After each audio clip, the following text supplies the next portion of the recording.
नमस्कार, स्वागत है आपका आपदा का सामना में। हम जानते हैं कि जो बाढ़ है वो एक बड़ी समस्या पूरे देश भर में, खासकर मॉनसून के सत्र में या कहें मॉनसून के समय में ये समस्या देखने को आती है। लेकिन एक समस्या जो शहरों में खासकर मॉनसून के समय में जिसका मुकाबला करना पड़ता है वो है शहरी बाढ़ का। और ये इसलिए खतरनाक है क्योंकि शहरों में आबादी का घनत्व गांव के मुकाबले ज्यादा होता है। यहां पे जो शहरी अवसंरचना है उस पे बोझ ज्यादा होता है। और जिस तरह से शहरों की आबादी बढ़ती है, जो तमाम कोशिशें होती हैं, अवसंरचना होती है, वो एक समय के बाद हमारे माकूल काम नहीं करती और ऐसे में चरम मौसम की स्थितियां। इसलिए आज आपदा के सामना में हम बात कर रहे हैं कि आखिर कैसे करेंगे मुकाबला शहरी बाढ़ से। तो आइए हम सबसे पहले समझने की कोशिश करते हैं कि जो शहरी बाढ़ है उसका मतलब क्या है, कैसे यह हमारे जीवन पर असर डाल रहा है।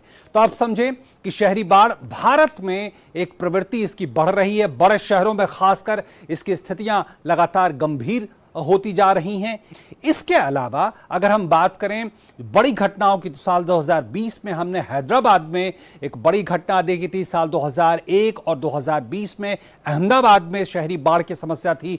दिल्ली में साल 2002, 3, 9 और 2010 में ऐसी ही परिस्थितियों का सामना कई इलाकों में दिल्ली में करना पड़ा था। इसके अलावा कौन भूल सकता है चेन्नई की उस घटना को 2015 में हुई और 2004 में इससे पहले हमने अनुभव किया था। 2005 में मुंबई में बहुत भयंकर शहरी बाढ़ आई थी। सूरत में भी साल 2006 में इस तरह की घटनाएं देखने को मिली थी। तो हम लगातार देख रहे हैं बड़े शहरों में जहां आबादी घनी है इस तरह की घटनाएं हमें देखने को मिल रही है। साल 2007 में कोलकाता में इस तरह के अनुभव देखने को मिले थे और श्रीनगर में साल 2014 में हम जानते हैं कितनी बड़ी त्रासदी आई थी। समस्या क्या है आखिर? हम देखें, शहरी योजनाकारों के लिए ये एक बड़ी चुनौती है और इसलिए लगातार इस पे जोर दिया जा रहा है तमाम एजेंसियों के द्वारा। इसके अलावा नीति आयोग की रिपोर्ट कहती है कि जो शहरी नियोजन है उस पर पर्याप्त ध्यान नहीं दिया गया है। ये एक बड़ा कारण है। आंकड़े बताते हैं कि 65% जो शहरी बस्तियां हैं उसमें कोई मास्टर प्लान नहीं है। भूमि या संपत्ति की अत्यधिक हानि होती है। शहरी बाढ़ की स्थिति में जल निकासी प्रणालियों की क्षमता सीमित है। जिस तरह से हम देख रहे हैं बारिश हो रही है, जल निकासी प्रणालियां भारी बारिश का सामना करने में सक्षम नहीं हैं और इसका एक बड़ा कारण है अवैज्ञानिक तरीके से जो शहरी नियोजन हो रहा है। इसके अलावा 20 वर्षों में शहरों का जो क्षेत्र है वो काफी तेजी से बढ़ा है। बड़े बड़े संपत्तियों का निर्माण हुआ, उसकी वजह से जो प्राकृतिक जल निकासी के मार्ग थे उसमें अवरोध पैदा हुए हैं और शहरों में जो परिवर्तन हुए हैं वो स्थायी हुए हैं और अपरिवर्तनीय क्षति हुई है, यानी नुकसान हुआ है। तो आप देखिए किस तरह से शहरी बाढ़ और शहरी नियोजन का संबंध है, चरम मौसम स्थितियों से संबंध है, नियोजन प्लानिंग से इसका संबंध है और किस तरह से जो तमाम तरह के जो वैज्ञानिक स्थितियां हैं उससे इसका संबंध है। और इस महत्वपूर्ण विषय पे बातचीत करने के लिए हमारे साथ 3 बेहद खास मेहमान जुड़ गए हैं। आइए उनसे आपका परिचय कराएं। हमारे साथ राजेंद्र सिंह जी हैं जो सदस्य हैं एनडीएमए के। हमारे साथ प्रोफेसर कपिल गुप्ता साहब हैं जो आईटी मुंबई से जुड़े हैं और शहरी जल अवसंरचना प्रबंधन के विशेषज्ञ हैं। हमारे साथ नरेंद्र सिंह बुंदेला साहब हैं जो इंस्पेक्टर जनरल हैं राष्ट्रीय आपदा मोचन बल हेडक्वार्टर एनडीआरएफ यानी। तो इनसे हम बातचीत का सिलसिला शुरू करते हैं और सबसे पहले मैं जानना चाहूंगा प्रोफेसर कपिल, आपसे यह समझना चाहूंगा कि क्यों ये आज एक बड़ी समस्या है। बाढ़ तो सुर्खियां बनती हैं लेकिन आज हमें और खासकर जो नियोजन करने वाले हैं, प्लानिंग करने वाले हैं, उनको आज ये समस्या क्यों समझनी बेहद जरूरी है। देखिए, बढ़ती बाढ़ के कुछ मेन कारण ये हैं। एक तो हमारे अर्बन सेंटर्स में बहुत रैपिडली एक्सपैंड हो गए हैं और बारिश की इंटेंसिटी बढ़ती जा रही है। पिछले कुछ सालों से हम देख रहे हैं कि 1 घंटे में 100 मिलीमीटर से ज़्यादा भी बारिश हो रही है कई शहरों में और आईपीसीसी ने ये कहा है कि क्लाइमेट चेंज की वजह से हमें कम समय में ज़्यादा बारिश मिलेगी। दूसरा कारण है कि शहर में हमारे आवास बढ़ते जा रहे हैं। पहले कुछ 30 साल पहले जो है सिंगल स्टोरेज घर होते थे, अब मल्टी स्टोरेज घर हो गए हैं। उन्हीं घरों के लिए हम पानी लाने के लिए बड़े बड़े पाइपलाइन डाल रहे हैं दूर से। पर उस पानी को निकासी के लिए हमने नई पाइपलाइन नहीं डाले हैं, न ही हमने ड्रेनेज सिस्टम को बड़ा किया है। तो आवक पानी की क्षमता तो बढ़ती जा रही है, पर बाहर निकालने की पानी की हमने कैपेसिटी नहीं बढ़ाई है। जी बिल्कुल। तो ये बेहद महत्वपूर्ण सवाल है कि जिस तरह से स्थितियां बदल रही हैं उस तरह से क्षमता निर्माण उस तरह से नहीं हुआ है। और हमारे साथ राजेंद्र सिंह जी हैं।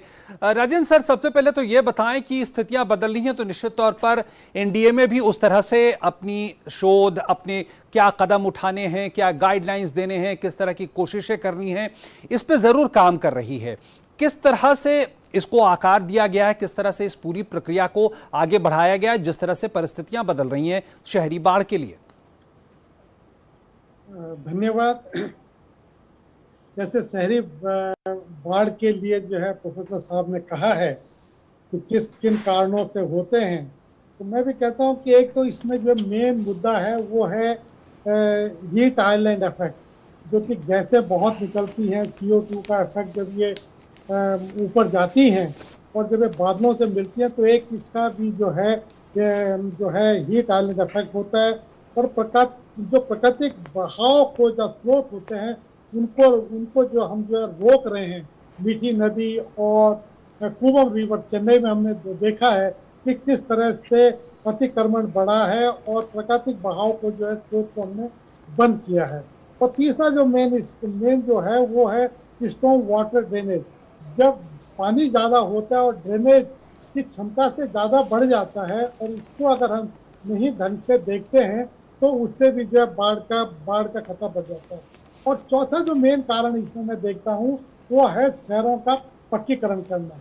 हम देखते हैं कि सड़कों के साथ साथ हम जहाँ भी अपने मकान बनाते हैं उसकी कोशिश ये होती है कि उसको ज़्यादा से ज़्यादा हम टाइल्स या सीमेंटेड उस एरिया को कर देते हैं। जब हम ये करते हैं तो हम देखते हैं कि वाटर का जो निकास है वो नहीं हो पाता है और यही एक मेन कारण है। जब वाटर को बाहर निकलने का कहीं से रास्ता नहीं मिलता है तो वाटर जो है बढ़ जाता है। इसके लिए एनडीए में जो एक रिसर्च बॉडी है और इसका हमारा जो मेन काम होता है कि मुख्य रूप से पॉलिसी बनाना, गाइडलाइन बनाना, सबके साथ शेयर करना। और जो हमने 2016-2019 में जो नेशनल डिजास्टर मैनेजमेंट प्लान हमने बनाया है उसमें मैं आपको बताऊं कि उसमें एक सेक्शन हमने अर्बन फ्लडिंग के लिए भी मेंशन किया है कि अर्बन फ्लडिंग को रोकने के लिए किस तरह शहरों का नियोजन किया जाए। इसके साथ साथ हमने अर्बन फ्लड के लिए जो है 2020 सितंबर में हमने एक डिस्ट्रिक्ट गाइडलाइन जो है सबके साथ शेयर की है, हर स्टेट के साथ शेयर की है और हर राज्यों के साथ जो बड़े बड़े शहर हैं उनके साथ भी हमने इसको शेयर की है। और 2016 में अगर हम देखते हैं तो 2016 में हमने एक फरवरी में 2016 में हमने एक 2 दिन की वर्कशॉप जो है इंडिया में ऑर्गेनाइज की थी दिल्ली के अंदर, जिसमें हमने जो है हर स्टेट से और हर राज्य से और हर डिपार्टमेंट से, जैसे केंद्रीय जल आयोग है, IMD है, इन लोगों के सब लोगों को बुला करके एक सेमिनार की थी। और 2017 में हमने जो है इन लोगों की कमेटी बनाई थी और उन कमेटी के जो सुझाव हैं उनको भी हमने हर राज्य के साथ, हर शहर के साथ शेयर किया है और उस पर इम्प्लीमेंट करने के लिए कहा गया है। जी बिल्कुल। तो बेहद महत्वपूर्ण कदम एनडीए की तरफ से। अब बुंदेला साहब हमें यह समझाएं कि जो सामान्य बाढ़ की स्थितियां हैं और शहरी बाढ़ की स्थितियां हैं, क्या इसके रिस्पांस के तरीकों में फर्क होता है तो किन बातों का विशेषकर ध्यान रखा जाता है? तो इसमें जो शहरी या रूरल एरियाज के बाढ़ हैं, रिस्पांस में देखिए मेथोडोलॉजी सेम होती है। सबसे पहले तो हम प्री डिप्लॉयमेंट करते हैं, पहले स्टेट से हम फीडबैक लेते हैं कहाँ कहाँ बाढ़ की शंका है, पुराने समय में कहाँ कहाँ बाढ़ आई, उस हिसाब से प्री डिप्लॉय करते हैं। शहर में बाढ़ आती है, ज़्यादा लोग अफेक्ट होते हैं कि पॉपुलेशन डेंसिटी ज़्यादा होती है और वहाँ पर अगर बाढ़ आ गई है तो लोग फर्स्ट फ्लोर या सेकंड फ्लोर में फंस जाते हैं, कई बार उनको भी निकालना पड़ता है और जगह वाजिब निकाल के उनको निकालने में भी मुश्किल आती है, जिसको ध्यान में रखना है। इसमें ज़्यादा लोग अफेक्ट होते हैं। रूरल बाढ़ में अधिकतर फैला हुआ होता है, डेंसिटी कम होती है, तो ट्रैफिक जाम वगैरह की प्रॉब्लम उतनी नहीं होती जितनी शहरों में होती है। तो लेकिन मैं कहना चाहूंगा दोनों में काम बराबर ही होता है। रूरल में हमको डिप्लॉयमेंट ज्यादा लगाना पड़ता है, दूर दूर के एरिया में जाना पड़ता है। शहरों में डेंसिटी ज्यादा होती है, काम करना पड़ता है, लेकिन पॉपुलेशन बहुत ज्यादा अफेक्ट होती है। बुंदेला साहब, इसको अगर दर्शकों के लिए समझना चाहें कि जैसे 2005 का जो मुंबई का शहरी बाढ़ का एक्सपीरियंस है, 2015 का चेन्नई का और 2014 का श्रीनगर का, ये वो घटना है जिसने बड़ी सुर्खियां बटोरी, क्या सीख हमने इससे ली है? बेसिकली देखिए, बाढ़ आने के बाद जिस लेवल पे बाढ़ आती है उसमें पानी जल्दी निकलता नहीं है, तो उस पर तो कंट्रोल करना बहुत मुश्किल है। लेकिन सिटी प्लानिंग हम अगर इम्प्रूव कर सकें कि इस तरह के जो डिजास्टर रेगुलर आ रहे हैं, इंफ्रास्ट्रक्चर इस तरह से हो, हाई राइज बिल्डिंग हो जहां पर हम ले जाने की जगह हमारे पास फैसिलिटी हो, तो जरूर हम इसको बिल्कुल बिल्कुल यही सवाल प्रोफेसर कपिल आपसे मैं जानना चाहूंगा कि क्या अनुभव हमने, किस तरह से जो हमारे अनुभव रहे, किस तरह से हमने बदलाव किया है अपने नियोजन को, नीतियों को और तमाम तरह की चीजों को? देखिए, जैसे अपना ट्रैफिक बढ़ता है तो हम सड़क की चौड़ाई बढ़ाते हैं, है ना। सड़क 2 लेन 3 लेन 4 लेन कर दी, ट्रैफिक बढ़ते हैं। पर जब पानी का आवक बढ़ रहा है तो हमने ड्रेन्स का साइज उसी प्रोपोर्शन में नहीं बढ़ाया है। तो हमें ज़रूरत है कि ड्रेन्स का साइज हम बढ़ाएं। प्लानर्स कहेंगे कि भाई शहरीकरण इतना हो गया है कि ड्रेन बढ़ाने की जगह नहीं है। तो इसका भी सलूशन है कि जहाँ जहाँ पानी बढ़ता है उसके अपस्ट्रीम में हम अंडरग्राउंड होल्डिंग पॉन्ड बनाएं, ताकि बारिश आए तो उस अंडरग्राउंड होल्डिंग पॉन्ड में पानी स्टोर कर लें और जब बारिश कम होए तो उसको पंप आउट कर दें। तो ऐसा होल्डिंग पॉन्ड बॉम्बे में पिछले साल हिंद माता एरिया में कंप्लीट किया है और इस साल रिपोर्ट है कि उसकी वजह से अभी जो पिछले 3-4 दिन से बारिश हो रही है वहाँ फ्लडिंग 1 फीट से कम भी हो गया है ना। तो और हमने कैलकुलेशन किया है कि जैसे दिल्ली में भी वहाँ मिंटो ब्रिज पे पानी बढ़ता है, तो वहाँ भी हम अंडरग्राउंड पॉन्ड बना देंगे तो पूरा पानी ब्रिज के नीचे भरने के बदले अंडरग्राउंड पॉन्ड में होल्ड कर लीजिए और जब बारिश खत्म हो तो उसको ड्रेन में पंप आउट कर दीजिए। बिल्कुल। ऐसे 1 लाख क्यूबिक मीटर क्षमता के होल्डिंग पॉन्ड तो कितने प्रोफेसर कपिल ये कितने बड़े स्तर पर लागू हो पाया है? मुंबई का आपने उदाहरण दिया, कितने बड़े स्तर पर ये नीतियों का हिस्सा बन पाया है? देखिए, बॉम्बे में काम चालू हो गया है। बॉम्बे में फर्स्ट स्टेज खत्म हो गया है, सेकेंड होल्डिंग पॉन्ड अभी मिलन सफे के यहाँ उसका कंस्ट्रक्शन काम चालू है और हमने रेलवे के लिए कुर्ला और दादर स्टेशन के लिए ये रिकमेंडेशन में दिया है। तो रिकमेंडेशन प्लानिंग इम्प्लीमेंटेशन में कुछ टाइम तो लगता ही है क्योंकि फाइनेंशियल इम्प्लीकेशंस भी हैं। बट एक बार बॉम्बे में जो एग्जांपल सेट कर दिया कि ये काम करता है, दिखाया गया है कि इससे फ्लडिंग कम होती है, तो अंडरग्राउंड स्टोरेज बढ़ता जाएगा। और बड़े बड़े शहरों में इसके अलावा कोई आपके पास सोल्यूशन नहीं है। टोक्यो में देखिए बहुत सारे अंडरग्राउंड पॉन्ड है, बार्सिलोना स्पेन में 11 अंडरग्राउंड पॉन्ड है ना। सबकी क्षमता 1-1 लाख क्यूबिक मीटर है। तो जब जमीन पे हमने जगह नहीं छोड़ी है तो हमारे पास और कोई चारा नहीं है। अब रेलवे ट्रैफिक में भी देखिए, जब सड़क पे जगह नहीं है तो हम ओवरग्राउंड मेट्रो बना रहे हैं, अंडरग्राउंड मेट्रो बना रहे हैं। तो पानी के लिए भी हमें अंडरग्राउंड ही जाना पड़ेगा।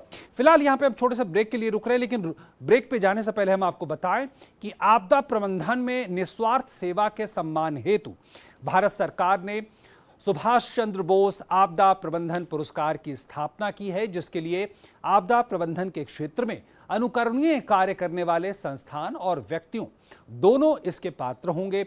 और इस वर्ष के पुरस्कार के लिए आवेदन की अंतिम तिथि 31 अगस्त 2022 है। ज्यादा जानकारी के लिए आप आवेदन के बारे में आप awards.gov.in पर लॉग इन कर सकते हैं या www.ndma.gov.in पर लॉग इन कर सकते हैं। रुक रहे हैं छोटे से ब्रेक के लिए। सुभाष चंद्र बोस आपदा प्रबंधन पुरस्कार भारत सरकार द्वारा स्थापित आपदा प्रबंधन में निस्वार्थ सेवा को सम्मानित करने के लिए कई संगठन और व्यक्ति आपदा प्रबंधन के क्षेत्रों में लगातार काम करते आ रहे हैं, जैसे आपदा की रोकथाम, शमन, तैयारी, प्रतिक्रिया और बचाव, राहत, पुनर्वास, अनुसंधान, नवाचार या प्रारंभिक चेतावनी। भारत सरकार ने वार्षिक पुरस्कार की शुरुआत की है। इसके अंतर्गत 3 पुरस्कार होंगे। संस्थान और व्यक्ति दोनों ही इन पुरस्कारों के लिए पात्र हैं। यदि पुरस्कार विजेता एक संस्थान है तो उसे प्रमाण पत्र और 51 लाख रुपए का नगद पुरस्कार मिलेगा। यदि पुरस्कार विजेता व्यक्ति है तो विजेता को प्रमाण पत्र और 5 लाख रुपए का नगद पुरस्कार दिया जाएगा। अधिक जानकारी के लिए या आवेदन करने के लिए awards.gov.in और ndma.gov.in पर आज ही जाएं। आवेदन भरने की अंतिम तिथि 31 अगस्त 2022 तक होगी। सुभाष चंद्र बोस आपदा प्रबंधन पुरस्कार, instituted by Government of India to honor selfless service in disaster management. Many organizations and individuals are working silently in areas of disaster management like prevention, mitigation, preparedness, rescue, response, relief, rehabilitation, research, innovations or early warning. Government of India has instituted an annual award. There will be up to 3 awards. Both institutions and individuals are eligible for these awards. If the award winner is an institution, it shall receive a certificate and a cash prize of rupees 51 lakhs. If the award winner is an individual, the winner shall receive a certificate and a cash prize of rupees 5 lakhs. To know more or to apply, visit awards.gov.in or ndma.gov.in today. The last date for filing of application shall be 31st August 2022.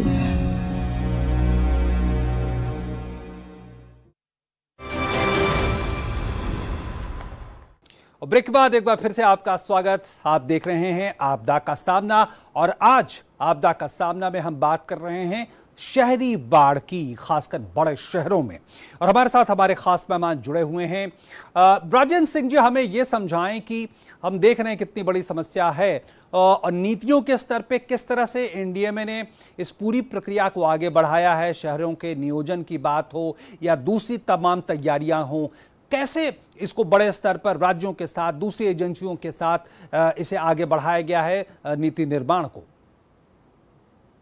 देखिए, जैसे मैंने पहले भी कहा है कि guideline, planning, plan सब चीज़ें राज्यों के साथ शेयर की हैं और एनडीएमए ने बनाया है।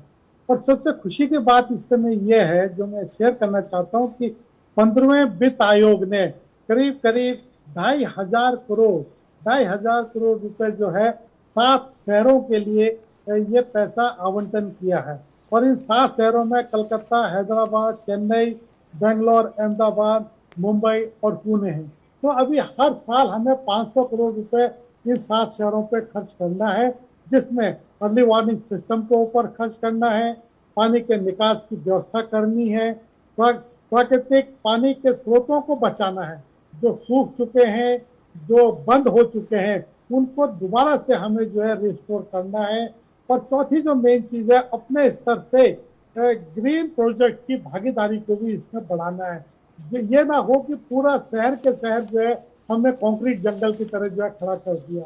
कोशिश होनी चाहिए अगले 2-4 सालों में, 5 साल में, शॉर्ट टर्म, मीडियम टर्म और लॉन्ग टर्म की जब बात करते हैं, तो हमारा कोशिश होगी कि शहरों में ज्यादा से ज्यादा कैसे ग्रीनरी को बढ़ाया जाए, कैसे कुछ जगह ऐसी भी छोड़ी जाए जब पानी आए, बरसात का पानी आए, तो कम से कम वो पानी जो है उसके द्वारा डायरेक्ट जमीन के अंदर पहुंच जाए, जिससे कि जो है हमें बाढ़ का सामना न करना पड़े। बिल्कुल। इसके साथ ही समय समय पर हम लोग जो गाइडलाइन इशू करते हैं, जो एडवाइजरी इशू करते हैं, उसमें करीब 10, 12, 15 पॉइंट्स होते हैं हमारे कि किस तरह हमें अपनी सुरक्षा करनी है।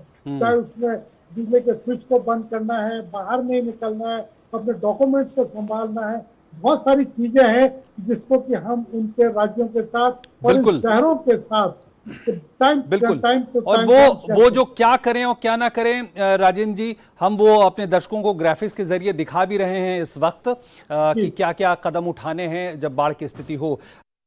नरेंद्र बुंदेला साहब, ये बताएं कि किस तरह, अभी हम जानते हैं मॉनसून का समय चल रहा है और बारिशें हो रही है, शहरों में वाटर लॉगिंग की स्थिति है, क्या आप सलाह देना चाहेंगे आम लोगों को? सबसे पहले किस तरह की सावधानी बरते अगर आशंका हो शहरी बाढ़ की? तो इसमें एक तो सबसे पहले नागरिकों को मौसम की जानकारी होनी चाहिए, उनके एरिया में बारिश की क्या फोरकास्टिंग को पता होना चाहिए।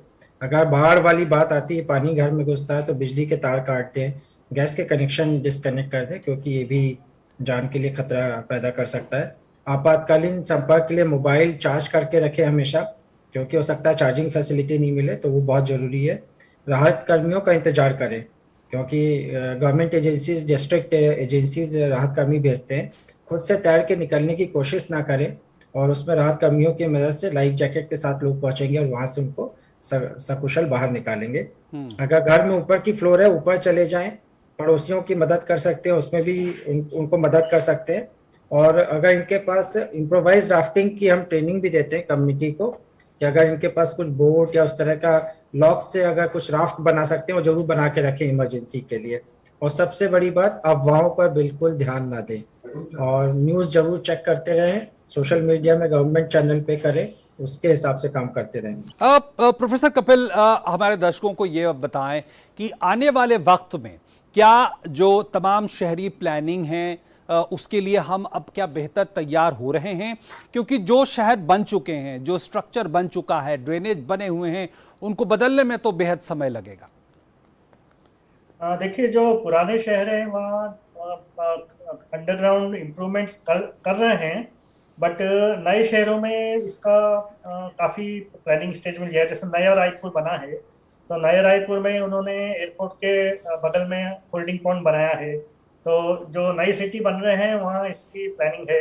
अमरावती का जब प्रपोजल था तो उस समय भी वहाँ फ्लड्स की प्लानिंग स्टेज में थी। तो नए शहरों में ये कंसिडर कर रहे हैं। पुराने शहरों में जैसा कि मैंने कहा कि इम्प्रूवमेंट की गुंजाइश कम है, पर है, तो जहाँ जहाँ इम्प्रूवमेंट हम कर सकते हैं वहाँ करना चाहिए। अब एट अ पर्सनल लेवल लोगों को जो है अपने बिल्डिंग में जो छत पर उन पे पानी आता है उसको ग्राउंड लेवल पे अपने 1000 लीटर सिंटेक्स टैंक में स्टोर कर लें। तो अगर हर घर का व्यक्ति हर अपने घर में 1000 लीटर पानी स्टोर कर लेता है तो सब घरों को मिलाएंगे तो इतना कम जाएगा, तो 4 फीट के बदले आपके 3 फीट पानी भरेगा। बिल्कुल, वैसे हर आदमी को प्रयत्न करना चाहिए कि वो अपने घर में पानी स्टोर करें। बिल्कुल, निश्चित तौर पर ब्रेक के लिए हम रुक रहे हैं और ब्रेक पे से जब वापस आएंगे तो इस पे बात करें कि आम लोगों की इसमें क्या भूमिका है। लेकिन एक बार फिर से आपको हम बताएं कि आपदा प्रबंधन में निस्वार्थ सेवा के सम्मान हेतु भारत सरकार ने सुभाष चंद्र बोस आपदा प्रबंधन पुरस्कार की स्थापना की है, जिसके लिए आपदा प्रबंधन के क्षेत्र में अनुकरणीय कार्य करने वाले संस्थान और व्यक्ति दोनों पात्र हैं। और इस वर्ष के पुरस्कार के लिए आवेदन की अंतिम तिथि यानी अंतिम तारीख 31 अगस्त 2022 है। और इसके बारे में ज़्यादा जानकारी के लिए आप www.awards.gov.in पर या फिर www.indiame.gov.in पर लॉगिन कर सकते हैं, जानकारी ले सकते हैं, आवेदन कर सकते हैं। रुक रहे हैं एक छोटे से ब्रेक के लिए। सुभाष चंद्र बोस आपदा प्रबंधन पुरस्कार भारत सरकार द्वारा स्थापित आपदा प्रबंधन में निस्वार्थ सेवा को सम्मानित करने के लिए कई संगठन और व्यक्ति आपदा प्रबंधन के क्षेत्रों में लगातार काम करते आ रहे हैं, जैसे आपदा की रोकथाम, शमन, तैयारी, प्रतिक्रिया और बचाव, राहत, पुनर्वास, अनुसंधान, नवाचार या प्रारंभिक चेतावनी। भारत सरकार ने वार्षिक पुरस्कार की शुरुआत की है। इसके अंतर्गत 3 पुरस्कार होंगे। संस्थान और व्यक्ति दोनों ही इन पुरस्कारों के लिए पात्र हैं। यदि पुरस्कार विजेता एक संस्थान है तो उसे प्रमाण पत्र और 51 लाख रुपए का नगद पुरस्कार मिलेगा। यदि पुरस्कार विजेता व्यक्ति है तो विजेता को प्रमाण पत्र और 5 लाख रुपए का नगद पुरस्कार दिया जाएगा। अधिक जानकारी के लिए या आवेदन करने के लिए awards.gov.in और ndma.gov.in पर आज ही जाएं। आवेदन भरने की अंतिम तिथि 31 अगस्त 2022 तक होगी।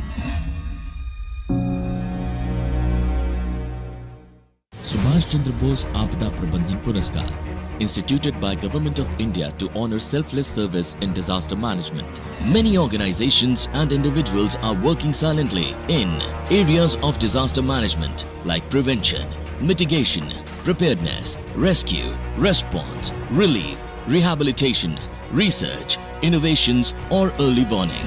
Government of India has instituted an annual award. There will be up to 3 awards. Both institutions and individuals are eligible for these awards. If the award winner is an institution, it shall receive a certificate and a cash prize of Rs 51 lakhs. If the award winner is an individual, the winner shall receive a certificate and a cash prize of Rs 5 lakhs. To know more or to apply, visit awards.gov.in or ndma.gov.in today. The last date for filing of application shall be 31st August 2022.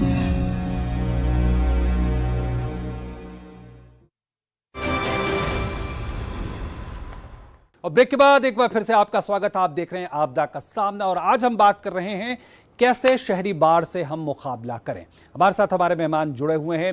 Rajendra Singh ji, अब समय बहुत कम है, आप हमें ये बताएं कि किस तरह से आपको लगता है कि आम लोगों की भूमिका को नज़र में रखा गया है पूरी नीतियां बनाने में, गाइडलाइंस पहुंच सके आम लोगों तक, क्या करें क्या ना करें, ये सूचना पहुंच सके, इसको कैसे सुनिश्चित किया गया है?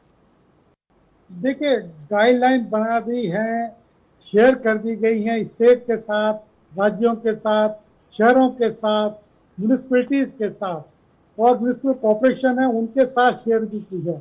अब सबसे बड़ी जिम्मेदारी शहरी लोगों की बनती है, कम्युनिटी की बनती है, जो RW है उनकी जिम्मेवारी बनती है कि कैसे अपने शहर को नीट और क्लीन रखें, कैसे प्लास्टिक वेस्ट से बचा जाए, कैसे ड्रेनेज सिस्टम को मेंटेन किया जाए, कैसे ड्रेनेज सिस्टम को नीट एंड क्लीन रखें और restoration of urban water body उसको कैसे जबरदस्ती जैसे शहरीकरण होता है, इंक्रोचमेंट अतिक्रमण की हमारी जो प्रवृत्ति होती है उसको कैसे कम करें।